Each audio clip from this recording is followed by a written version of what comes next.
Petrol पंपांवरच्या रांगा काँग्रेस नेत्यांनी केलेल्या साठेबाजीमुळे असल्याचा आरोप भाजपचे प्रवक्ते नवनाथ बन यांनी केला। डिझेलची साठेबाजी करणाऱ्या नेत्यांवर कारवाई करणार असल्याचं नवनाथ बन म्हणाले। एबीपी माझाच्या 0 आवर कार्यक्रमात बोलताना नवनाथ बन यांनी हे मोठं वक्तव्य केलं।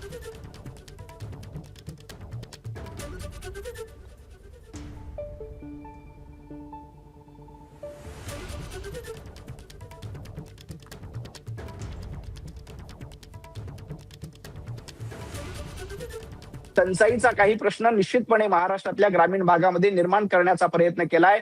काही लोक जाणीवपूर्वक कृत्रिम टंचाई करून पेट्रोल आणि डिझेलच्या रांगा लावण्याचा प्रयत्न करतात। अशा कृत्रिम टंचाई करणाऱ्यांवर कारवाई करण्याचं काम देखील सरकारच्या वतीने केलंय आणि याच्यामध्ये माझा थेट आरोप आहे की काँग्रेसचे काही लोक जाणीवपूर्वक अशा पद्धतीची टंचाई करून शेतकऱ्यांना अडचणीत आणण्याचा प्रयत्न करतात।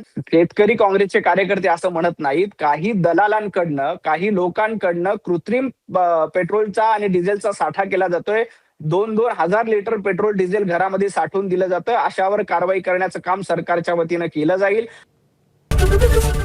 एबीपी माझा, उघडा डोळे बघा नीट।